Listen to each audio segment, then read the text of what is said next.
When Barack Obama became President of the United States, he quoted the 18th century English writer Thomas Paine in order to rally the American people and strengthen their resolve to face the challenges which lay before the nation. In the year of America's birth, at a moment when the outcome of our revolution was most in doubt, the father of our nation ordered these words be read to the people. Let it be told to the future world that in the depth of winter, when nothing but hope and virtue could survive, that the city and the country, alarmed at one common danger, came forth to meet it. President Obama was recalling a moment from the darkest hour of the American War of Independence, when here, on the banks of the Delaware River, General Washington rallied his weary and frost-bitten troops by quoting to them the words from a pamphlet by Thomas Paine. Thomas Paine, depicted here writing on a soldier's drum, was one of the key figures in the Americans' fight for independence, voicing the fears and hopes of the American people. He even gave the country its name, the United States of America. He was a man who, by his words and his actions, placed himself at the center of foundation events for the modern world: the American Revolution, the French Revolution, and the fight for liberty in England. Thomas Paine wrote 3 books which were both bestsellers and had the greatest impact of any books of political theory in the late 18th century and arguably since: Common Sense, The Age of Reason, and Rights of Man. His story is one of the most remarkable of literary lives. As much as any writer in history, he used the pen as a sword. He risked his own life and freedom to challenge the status quo. He used the language of the common man to refute the most eloquent philosophers of the day. And his democratic spirit lived on in the writing of fellow radicals such as Mary Wollstonecraft, Walt Whitman, John Steinbeck, George Orwell, and in our own time, Christopher Hitchens. Thomas Paine seemed to rise from nowhere. How could a humble corset maker from rural Norfolk become the most influential English writer of the 18th century? How did he end up a friend of the leading political figures of the age, from George Washington to the young Napoleon? And how did he come to write a series of incendiary works which transformed the world and shaped modern democracy?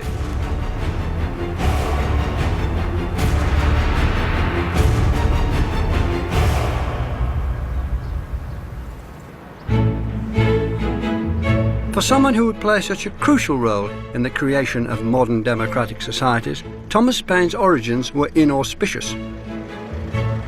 He was born in 1737 in the small Norfolk town of Thetford. Paine's father was a Quaker, his mother an Anglican.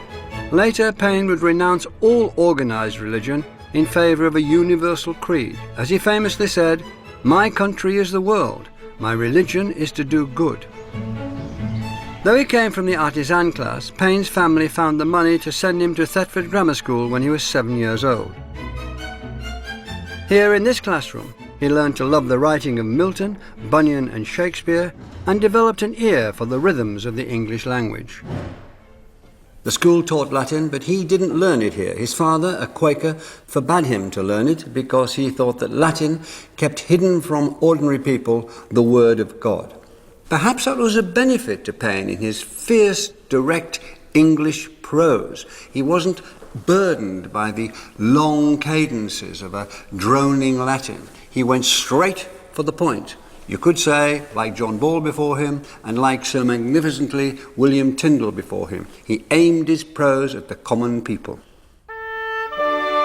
The boy had an insatiable appetite for learning, but at the age of 12, his formal education came to an end, probably due to lack of funds, and he was apprenticed to his father as a corset maker.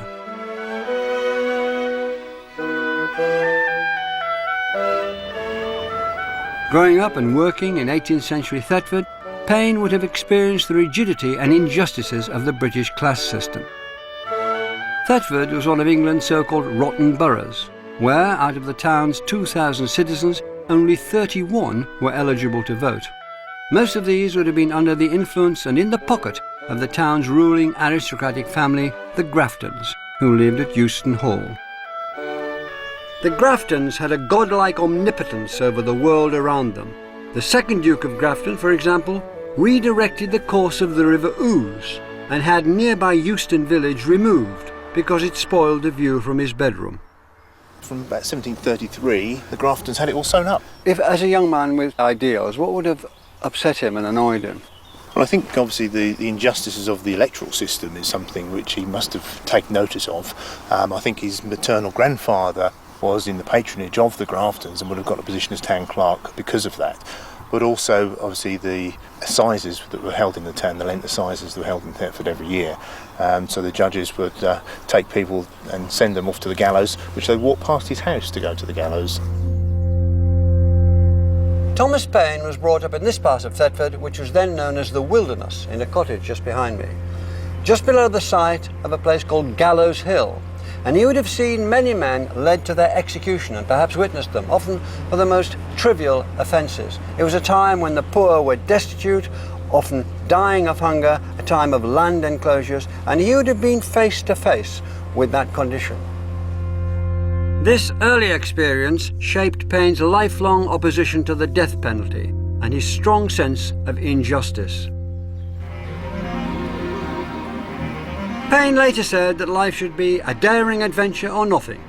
So in 1756, at the age of 19, Paine left this suffocating backwater for a taste of adventure on the high seas.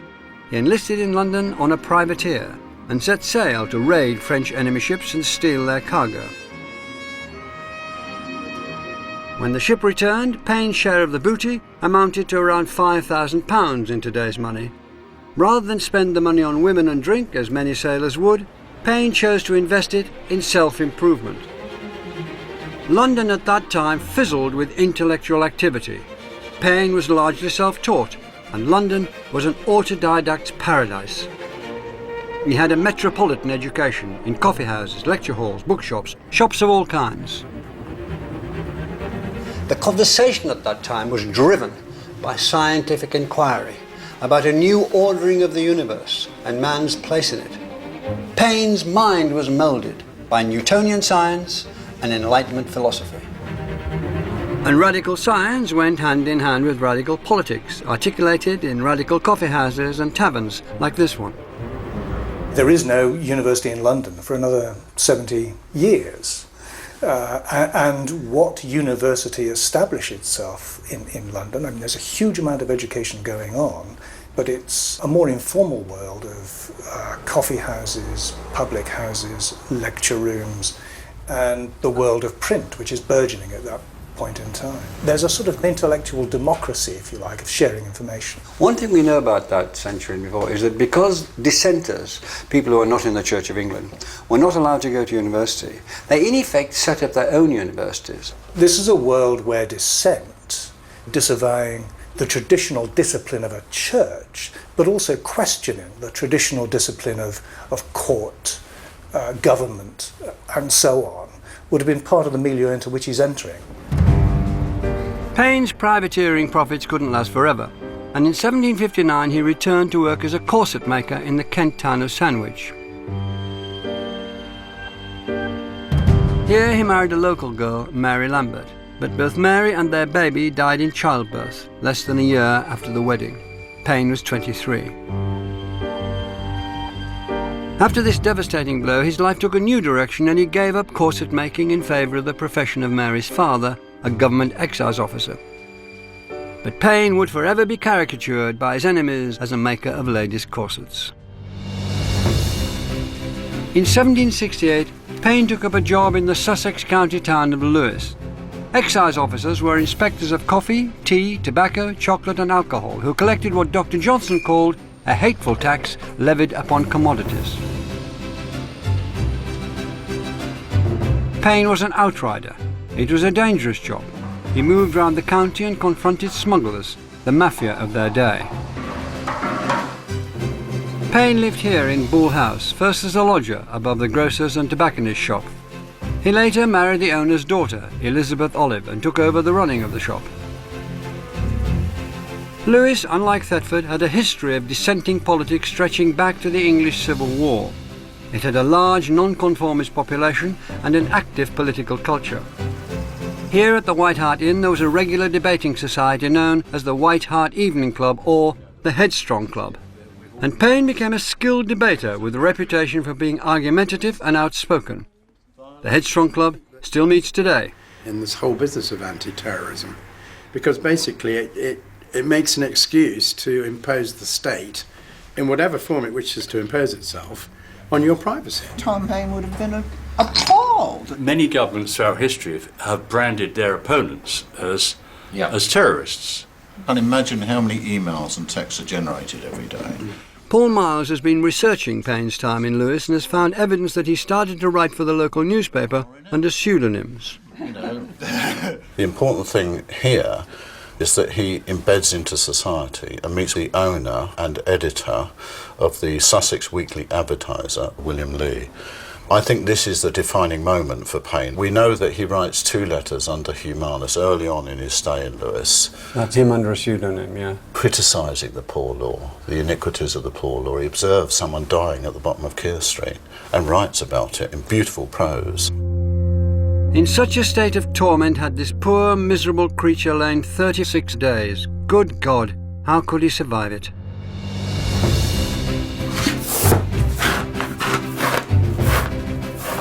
Paine's outspokenness and acute sense of injustice and his emerging skills as a writer led him to be chosen by his fellow excisemen in 1772 to draft a petition to Parliament requesting improved wages. This petition, entitled "The Case for the Officers of Excise," was not just a plea for money. Paine was speaking with one voice for 2,700 officers, so the petition represented an organising of labour, in effect an early form of a trade union. This pamphlet argued that bribery and corruption among tax collectors was due to the fact that they were paid low wages. Their wages had been frozen for 100 years. Paine argued that if you paid them proper wages, there would be no bribery and corruption. If a man can't feed his family, then you would expect him to steal. If he has enough money to feed his family, he deserves the gibbet. He says that. And he says the officers of excise observed the rise in money in the country. This was a period of high inflation, like a map of Peru. So he shows his writing abilities beautifully in this pamphlet. The petition had no effect. It never made it into Parliament. Those in authority took no notice of it whatsoever. Paine was dismissed from the service. But he'd set out his stall. He'd set out the path he would take and cultivate for the rest of his life. In 1774, Paine separated from his wife Elizabeth after 3 years of an apparently unconsummated marriage. The contents of the shop were sold, and Elizabeth gave him £35 as a final settlement. With a failed second marriage, a closed business, and no job, Paine's options had now dried up. Both his professional and private life had hit the skids. He was 37. Through the Lewes newspaper owner William Lee, a meeting was arranged for Paine with Benjamin Franklin, the American scientist, author, printer and inventor who was living in London as an agent of the Pennsylvania Assembly. Franklin clearly took to Paine and wrote him a letter of introduction in which he described him as an ingenious, worthy young man. Later, he was to call him my adopted political son. This letter was an introduction to a world-changing adventure for Paine. It was the vital, lucky break that changed his life. In September 1774, Paine set sail for America.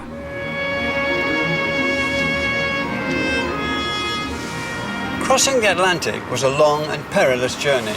It took about 9 weeks to get to America, and when Paine arrived here in Philadelphia, he was half dead with typhus contracted on board. In fact, he was carried off the ship on a stretcher. Philadelphia at this time was the wealthiest and largest city in America with a population of 30,000, and it was the intellectual capital of the colonies. Once Paine had recovered from his fever, his letter of introduction from Benjamin Franklin gave him an entry into Philadelphia society and its lively literary and political scene. He was quite a witty, charming, charismatic fellow. He learned how to turn a phrase at taverns and coffee shops, and you see this reflected in both his friendships, he knew everyone worth knowing, and in his writing, which reads like someone talking to you, a very clever, very charming man whispering in your ear.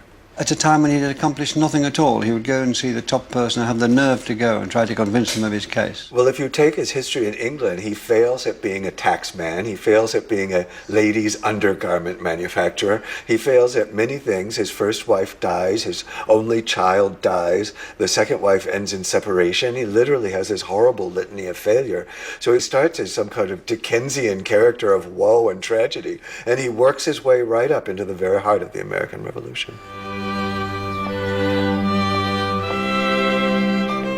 As in London, Paine was drawn to the city's intellectuals and public speakers.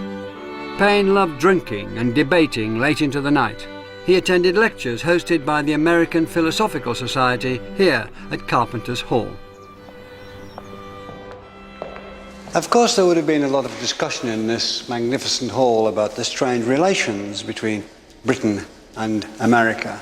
But as far as we know, at this point, there was no talk of independence. Paine wrote, "I suppose the parties would find a way either to decide or settle it. I had no thoughts of independence or arms. The world could not have persuaded me that I should either be a soldier or an author. If I had any talent for either, they were buried in me." This all changed when Paine struck up a friendship with the Scotsman Robert Aitken, who ran a print shop and bookstore next to Paine's rooming house. He goes to a little print shop, and a print shop at this time was the 18th century version of the internet. You got letters there, you sent letters there. You bought books and magazines and pamphlets there, and you published books and magazines and pamphlets there.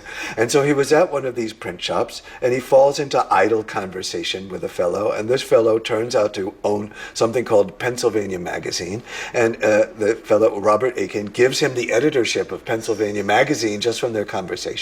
And he makes it a huge success, and his career is launched. And here it is, the first issue, 52 pages long, published on January the 24th, 1775. The contents include an article on North American beavers, an article on Voltaire, commodity prices, weather reports, and poems and book reviews. The first issue sold 600 copies. But within months, under Paine's stewardship, the circulation rose to 1,500, making it the biggest-selling periodical in America.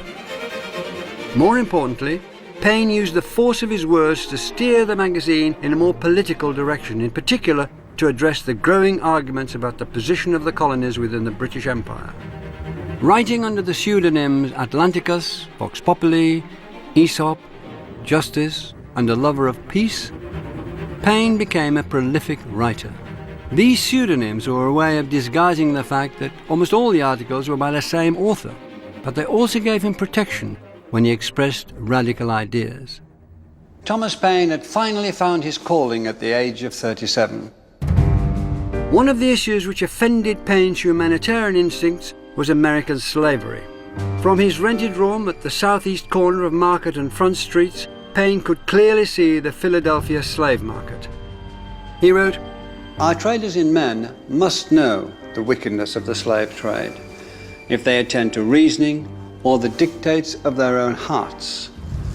Is the barbarous enslaving of inoffensive neighbors and treating them like wild beasts subdued by force reconcilable with the divine precepts?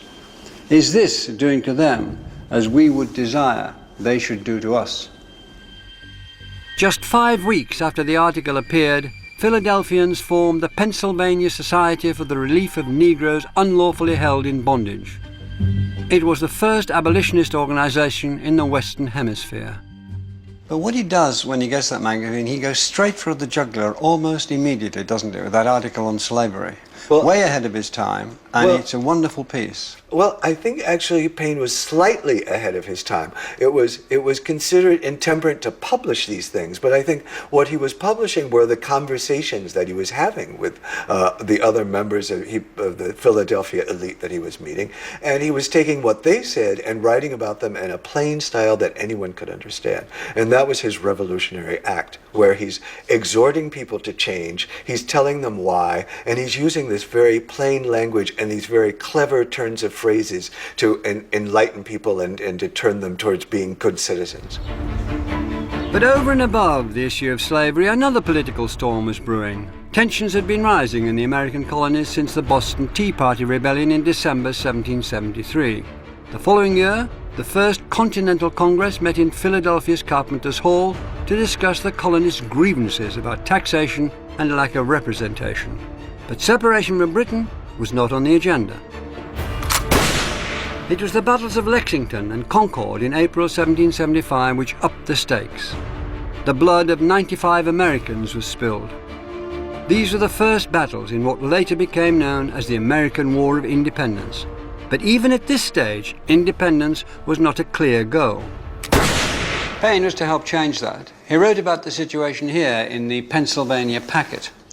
When the country into which I had just set my foot was set on fire about my ears, it was time to stir. It was time for every man to stir. Fired up by developments at Lexington and Concord, Paine decided to devote his energies to a major essay on the history of the American colonies and their position in the empire. This essay, called Common Sense, would make Paine's name in America and change the course of history. In Common Sense, Paine used Enlightenment logic and his own ferocious clarity to deride the notion of hereditary monarchy. He wrote, "One of the strongest natural proofs of the folly of hereditary right in kings is that nature disapproves it.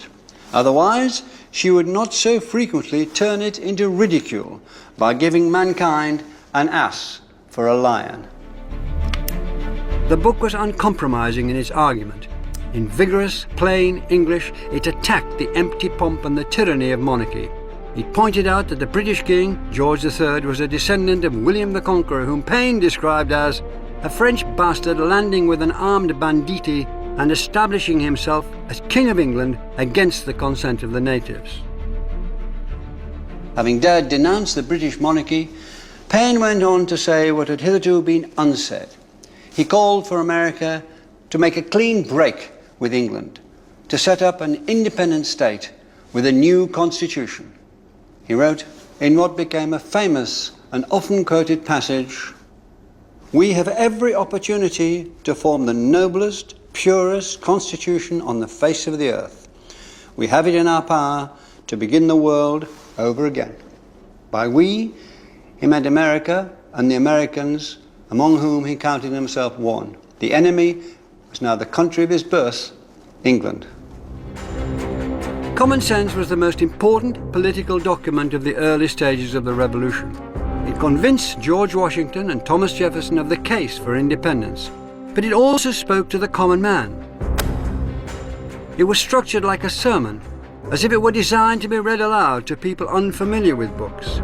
Paine described his style in this way: "I dwell not upon the vapours of imagination, I bring reason to your ears, and in language as plain as A, B, C, hold up truth to your eyes." It was explosive. It immediately sold almost 250,000 copies in a nation of 3 million. So today that would be equivalent of selling 35 million copies in a couple of months. It was just titanic, and it traveled all over the world. Measured against the size of the population, Common Sense is America's best-selling book of all time. Paine forswore royalties from the publication and donated his profits to George Washington's army. Paine described his philanthropy in this way: "I am a farmer of thoughts, and all the crops I raise, I give away." In Common Sense, Paine changed the political agenda. He gave shape to his readers' unformed ideas. He said what others wouldn't, and urged his readers to speak out and to act. He encouraged Anglo-Americans to think of themselves not as traitors, but as pioneers building for a better future. And in doing that, he lit the fuse for American independence. Independence was declared here on the 4th of July, 1776, in Philadelphia's Independence Hall, with the great proclamation that all men are created equal, endowed by their Creator with certain unalienable rights, among which are life, liberty, and the pursuit of happiness. Nevertheless, at that time, the war against Britain was far from won. Writing a rallying cry for revolution was not enough for Paine. He wanted to see action. He offered his services as a secretary to an American general and became a field correspondent for the Philadelphia Press. At the front, he met and was befriended by George Washington. Paine believed that political writing could help shape soldiers' conduct in the field by lifting the spirits. His next major work would put that idea to the test. On December the 13th, 1776, General Washington and about 5,000 troops retreated here to the banks of the Delaware River. Across the river were German mercenaries, hired by the British for about £500,000. Seeing the apprehension and fear among the battered American soldiers, Thomas Paine acted. He walked to Philadelphia, 35 miles away, wrote an essay, had 18,000 copies of it printed, and came back just before the battle commenced. The pamphlet was called The American Crisis, one of the greatest political essays in the English language. On Christmas Day, George Washington read from it to the assembled troops here. These are the times that try men's souls, Paine wrote. The summer soldier and the sunshine patriot will, in this crisis, shrink from the service of their country, but he that stands it now deserves the love and thanks of man and woman. Tyranny, like hell, is not easily conquered, yet we have this consolation with us, that the harder the conflict, the more glorious the triumph. Let it be told to the future world that in a depth of winter, when nothing but hope and virtue could survive, that the city and the country, alarmed at one common danger, came forth to meet it. It took 9 hours to ferry 4,000 men across the icy Delaware River. The German troops, camped outside the town of Trenton, were exhausted and the worse for wear after over-celebrating Christmas. They were caught off guard. American soldiers rushed into battle shouting, "These are the times that try men's souls." And Paine's words gave them courage to win the day. And that phrase has resounded down through the ages. This blood-stained copy of The American Crisis is a reminder not only of Paine's contribution to the freedoms gained by the American Revolution, but how hard that victory was won. The victory at Trenton showed the Americans that the British could be defeated. In many ways, this was the high point of Paine's involvement in the war. As war turned into the need to shape a representative government and a new constitution, Paine's outspokenness started to become a liability. Truth-speaking wasn't always the best policy in the political arena. Paine began to criticize the new American power elite when he saw them misusing their position.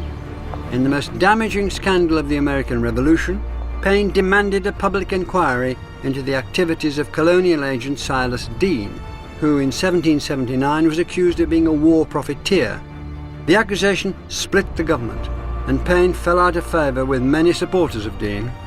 Animosity towards Paine was so strong during this time that he was beaten in the streets.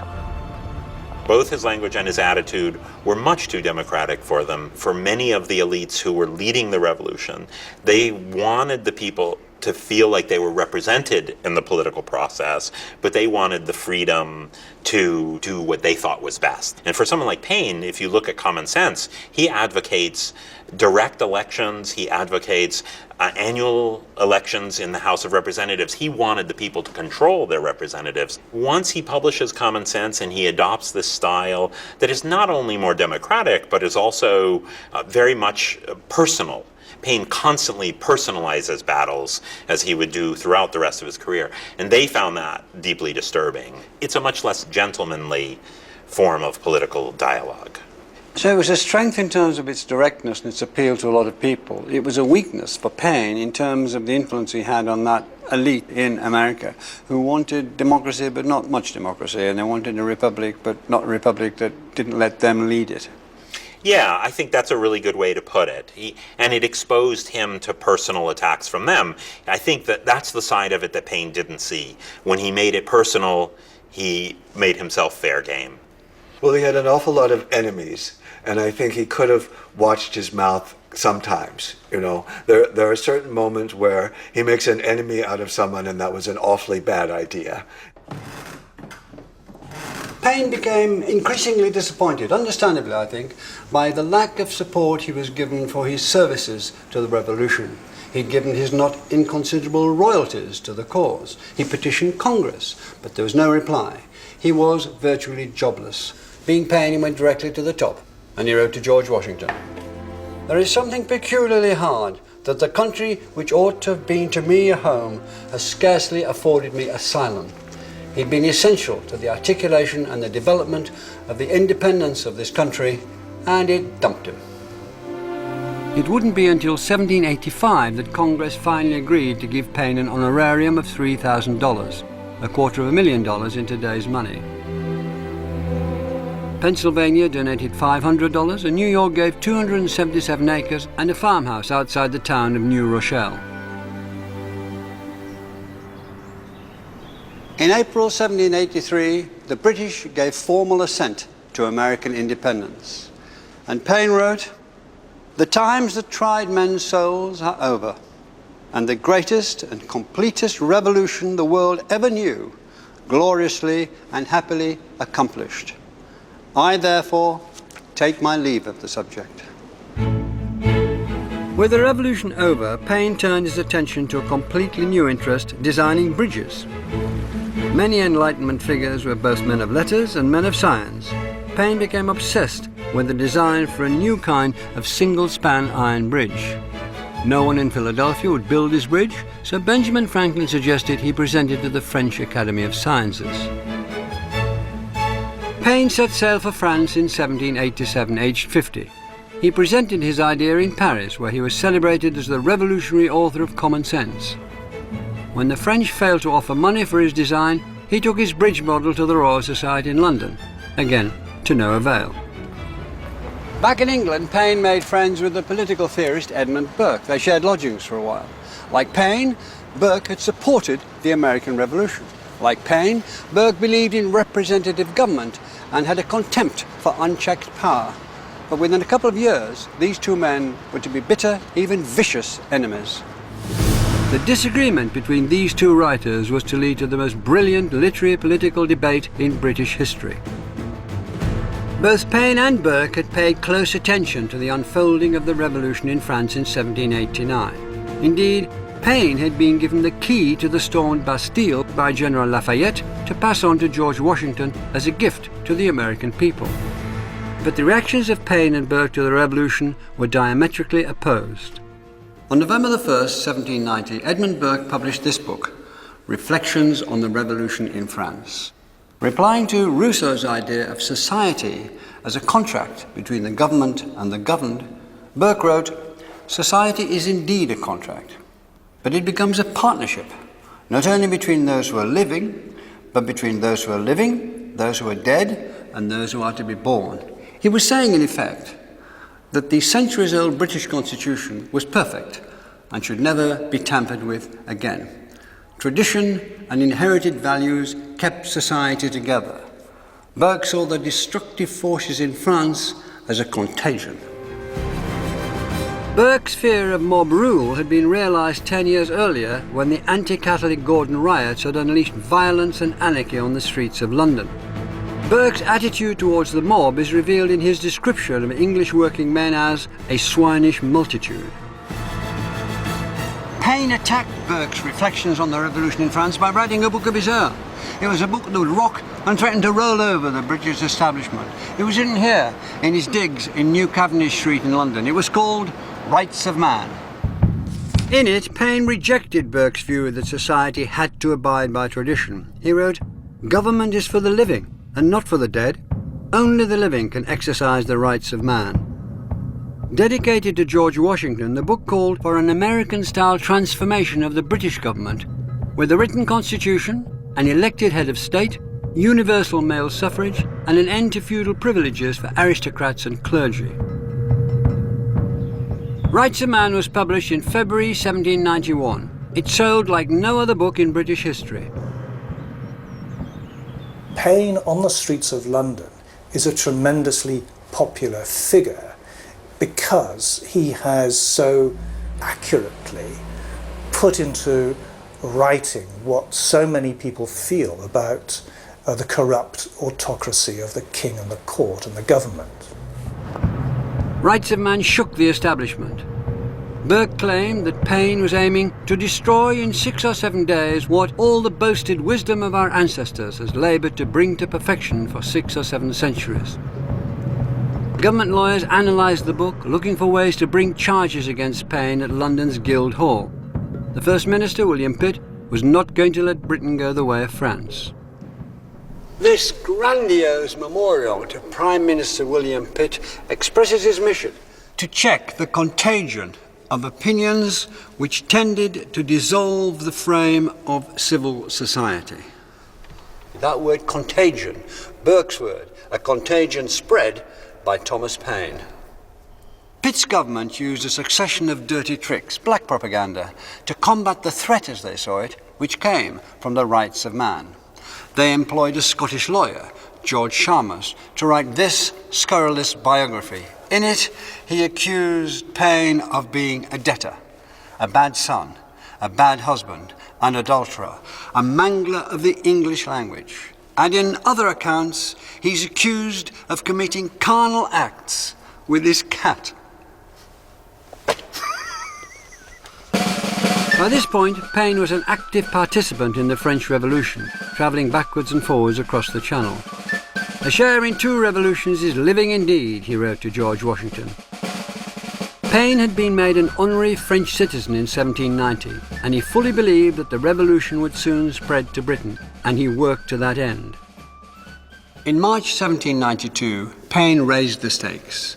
He published Rights of Man, Part II, and he dedicated it to the French General Lafayette. And he was even more outspoken here. He constructed a very fiercely reasoned attack on the upper classes and the aristocracy for setting themselves totally apart from the mass of people in this country with dire consequences, and concluded the aristocracy are not the farmers who work the land and raise the produce, but are the mere consumers of the rent. And when compared with the active world are the drones, a seraglio of males who neither collect the honey nor form the hive, but only exist for lazy enjoyment. He exposed the financial corruption of the crown, and he predicted that within 7 years, in enlightened countries in Europe, the aristocracy and the crown would have fallen. Paine also came to the defense of the mass of humanity, which Burke had disparagingly referred to as the swinish multitude. He wrote, "There is in all European countries a large class of people of that description which in England is called the mob. It is by distortedly exalting some men that others are distortedly debased, till the whole is out of nature. The vast mass of mankind are degradedly thrown into the background of the human picture, to bring forward with greater glare the puppet show of state and aristocracy." Rights of Man Part II even envisaged a welfare state. When it should be said in any country in the world, "My poor are happy," neither ignorance nor distress is to be found among them. "My jails are empty of prisoners, my streets of beggars. The aged are not in want, the taxes are not oppressive. When these things can be said, then may that country boast its constitution and its government." Rights of Man became the biggest seller ever after the Bible. Paine was now the most celebrated man of letters, not only in America, but in the whole of Europe. Rights of Man became a key foundation text in the long haul to democracy in the 19th century. It was adopted by reform groups, by friendly associations of working men, by Chartists, by trade unionists. And Mary Wollstonecraft used it as the template for her early feminist book, A Vindication of the Rights of Woman. Rights of Man continued to inspire writers and campaigners for human rights and freedoms throughout the 20th century, and it still does so today. By now, Paine was a serious thorn in the side of Pitt's government, and its response was to try to get Paine out of the way for good. In June 1792, Paine was arrested on charges of sedition and brought to court here at the Guildhall in London. But the government feared that his trial might cause civil unrest and make him a martyr. Therefore, they delayed it. Paine, depicted here being tormented by judges in his dreams, wrote an unapologetic letter of defense. If, to expose the fraud and imposition of monarchy and every species of hereditary government, to lessen the oppression of taxes, to propose plans for the education of helpless infancy and the comfortable support of the aged and distressed, to extirpate the horrid practice of war, to promote universal peace, civilization and commerce, and to break the chains of political superstition and raise degraded man to proper rank. If these be libelous, let me live the life of a libeller, and let the name of libeller be engraved on my tomb. The campaign to silence Paine was intensified. Booksellers were persecuted for selling the book. The government distributed anti-Paine literature and incited demonstrations and mass riots. Effigies of Paine were burned in cities across the country. Aristocrats wore shoe nails inscribed with his initials so they could trample on him with every step. One unfortunate man was sentenced to 14 years transportation for simply suggesting that others might want to read Rights of Man. They even struck commemorative medals for Paine, well, for and against. For the pig trampling down the crown, against Paine on the gibbet. Paine was watched. There was a complete network of surveillance run by government agents who were penetrating the pub meeting rooms. Almost nothing went on in reforming London that didn't get to the attention of the Home Secretary and the Bow Street Police Office. Surveillance was extraordinarily rife in the 1790s. The pressure was on to push Paine out of the country. In May 1792, the London Times wrote, "It is earnestly recommended to Mad Tom that he should embark for France and there be naturalised into the regular confusion of democracy." That year, Paine received an invitation to represent a French department in the French National Convention, but he said he preferred to stay here in England and foster dissent. However, in September, he was approached by the poet and visionary William Blake, who said, "Don't go home or you're a dead man." So on September the 14th, Paine set sail for France and he'd never see England again. But he would leave behind, through his books, an enduring radical legacy. Paine arrived in Paris and received a hero's welcome. He took his seat in the National Convention as the representative for Calais. He was cheered by fellow delegates. Vive Thomas Paine! Vive la nation! The question of what to do with the monarchy in the new France was still being ferociously debated.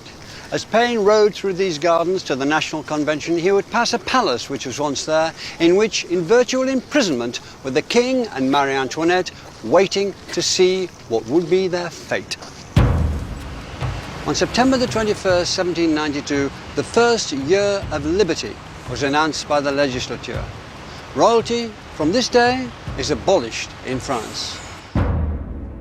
Paine, the anti-monarchist, suddenly found himself defending the royal family against execution. He argued that the new republic should set a noble example and not resort to revenge. Paine knew about the gallows from his childhood in Thetford and thought capital punishment abhorrent. And he stuck to his guns, despite the risk. His ideas were picked up in the constitutional debates. He even had the courage to remind Robespierre that earlier in the revolution, Robespierre had also objected to capital punishment and thought it should be outlawed. The response to that was Robespierre and his colleagues pointing out to Paine that this was no ordinary man. This was not just another condemned criminal. This was actually a king who must, in their view, either reign or die. This was an enemy of the revolution, and the way they put it was the king must die so the revolution can live. On January 16, 1793, the National Convention voted for the king's death. The following day, Paine addressed the delegates. He said, "The decision in favour of death has filled me with genuine sorrow." From the time he set himself against the execution of the King and Marie Antoinette, he was regarded not only as a foreigner, but an enemy of the Republic. Again and again, Thomas Paine would speak out of his feelings, his logic and his convictions, all intertwined, that the truth had to come out, whatever the consequences, whatever the price to be paid. And very often, he was the one who paid the price. On January the 21st, 1793, in the Place de la Révolution, King Louis XVI was executed.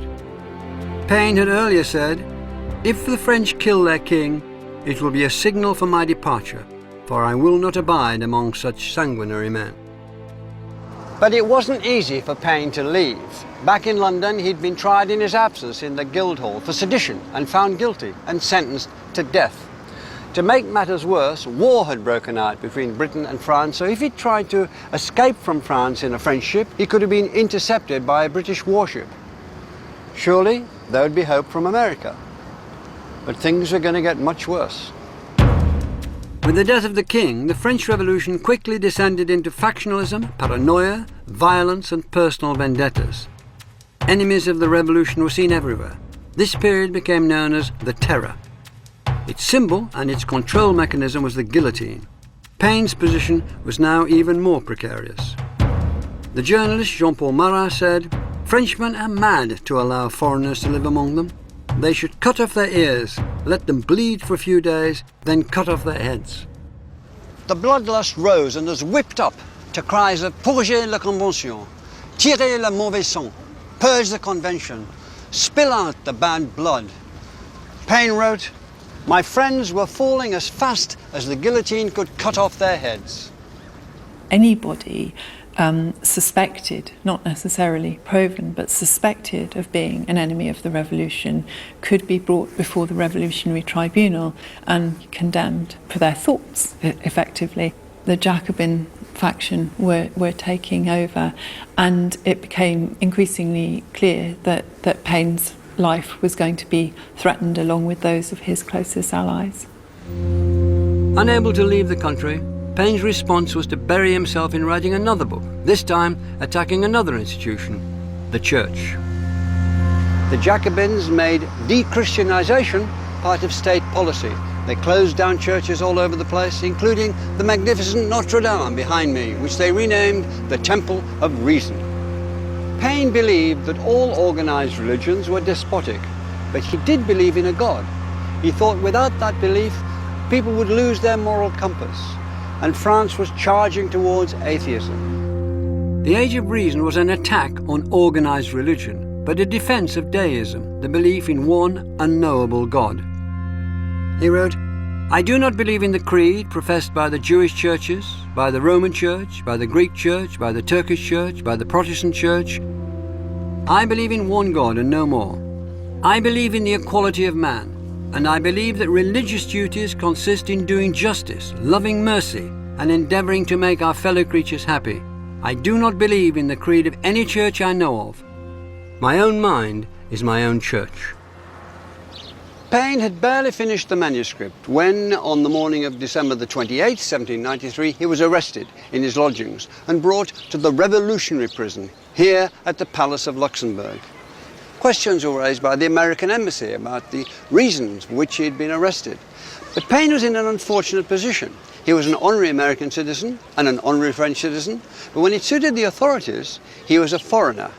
He was effectively abandoned to the terror. Paine's chances of survival were slim. By June 1794, 80,000 French citizens had been incarcerated. Disease in the prisons was rife, and Paine contracted typhus. How close did he come to being executed?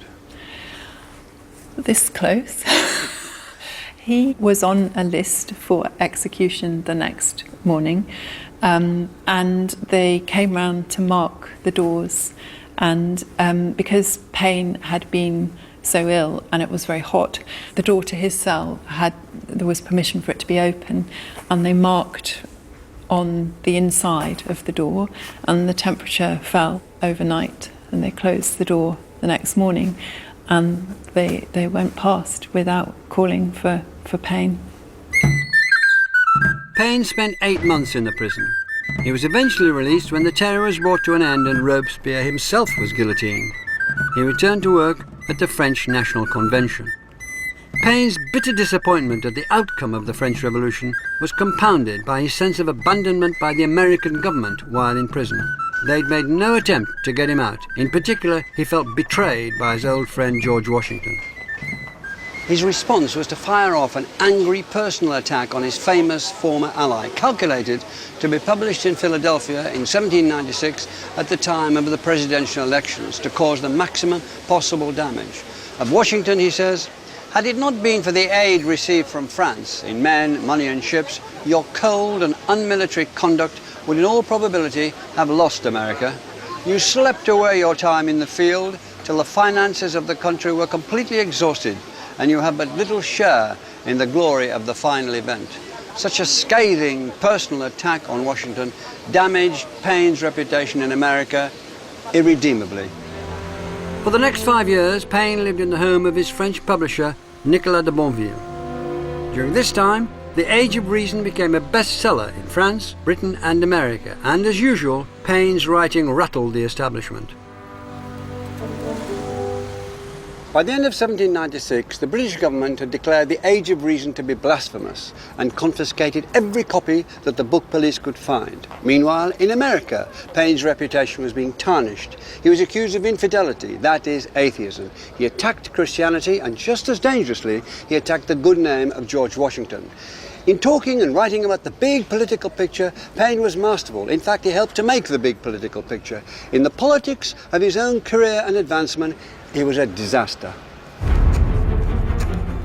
More belligerents followed. Between 1797 and 1798, Paine wrote a series of articles for Bournville's newspaper in which he discussed strategies for a French invasion of England. This was no less than treason, and France's new autocrat, Napoleon Bonaparte, took note and visited Paine at Bournville's home in spring 1800. He told Paine that every night he slept with a copy of Rights of Man under his pillow, and that a statue of gold should be erected to him in every city in the universe. Later, Paine would describe Napoleon as the completest charlatan that ever existed, but for a while he was taken in by the Corsican dictator. On March 27, 1802, the Anglo-French War came to an end. Peace meant that it was finally safe for Paine to cross the Atlantic and return to America. At the invitation of Thomas Jefferson, he set sail. He was now 65. America was undergoing a religious revival known as the Second Great Awakening, and Paine seemed increasingly at odds with the spirit of the age. He was immediately attacked for what they thought of as his atheism. The General Advertiser described him as that living opprobrium of humanity, the infamous scavenger of all the filth trodden by all the revilers of Christianity. The Baltimore Republican referred to him as this loathsome reptile. What a change from the first time he came to America. And besides the hate campaign in the press, he was snubbed in society and sometimes attacked in the streets. Paine spent time in the new capital city of Washington in the company of his friend Thomas Jefferson, who was now President of the United States. But Paine was a political liability to Jefferson, and his attempt to acquire a position in government, even suggesting a post as special envoy to Napoleon, came to nothing. He came back and was disappointed in what had happened in the United States and thought he could turn things around and re-inspire people, and he was just out of his time. He was sort of broken-hearted at the end. He thought that he'd done so much, and then Yes. they'd done so well, and there Yes. was he abandoned, Right. really. Well, all of the founding fathers felt that way, actually. Both Adams and Jefferson, at the end of their lives, wrote about how they had failed, how they had not succeeded, because look at what America was like now, and people were not following civic virtue, and they only wanted to make money and get drunk, and it was terrible. So he actually felt the mainstream sense of loss and disappointment that all of them had. Paine spent his last years here at New Rochelle. There were years lived in sadness, and some people said in squalor, those who visited him. He let his nails grow, he smelled, he wore old clothes, he looked terrible. He wasn't short of money, but he looked neglected, because he was neglected. Those whom he'd empowered had deserted him. His great friends and grandees had gone their way, often emboldened by Paine's words, but they left him out of it. When the winters got cold, Paine would spend time with the few friends he had left in New York City. In his final decline, he lay bedridden here at 59 Grove Street, Greenwich Village.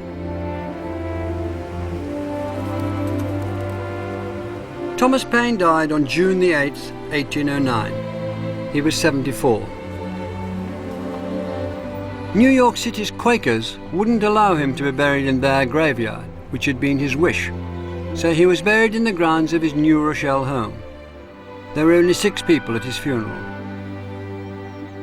Paine may have been rejected by America in his final years, but his writing remained a touchstone for other writers in the 19th century when they wanted to rediscover the democratic spirit of the nation's birth. Among them, 2 of America's defining writers, the novelist Herman Melville and the poet Walt Whitman.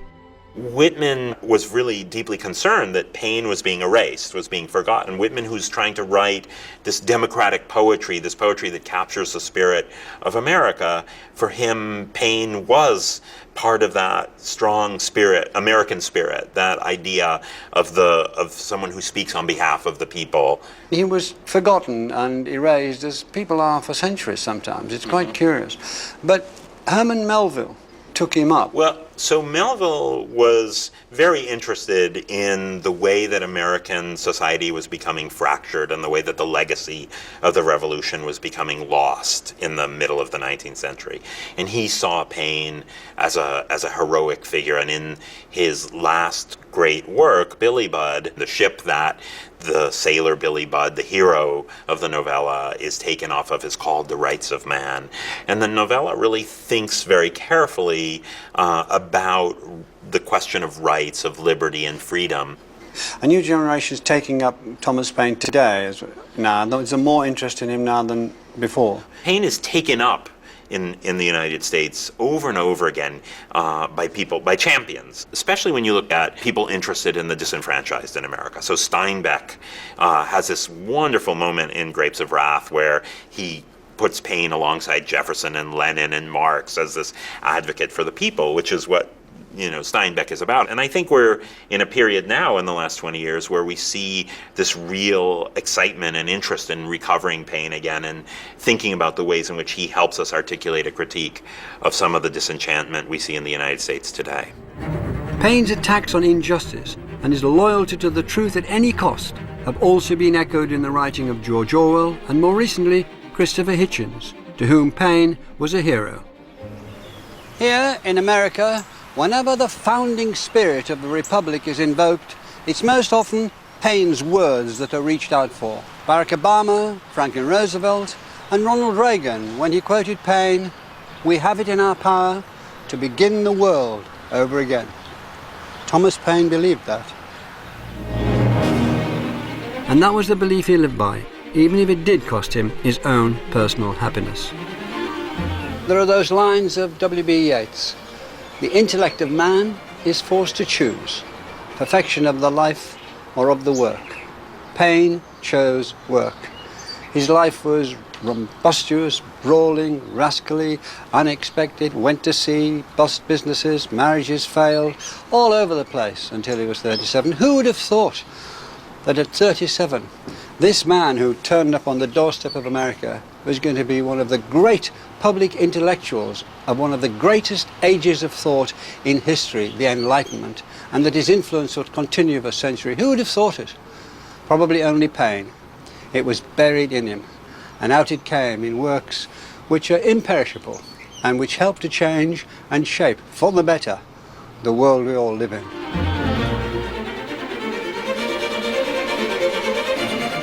This Monday at 9 on BBC Two, Kate Adie on the new roles undertaken by the women of World War I. And tomorrow, also at 9, Wars and Dictators play their part in James May's Cars of the People. Next tonight, keeping it all K, QIXL.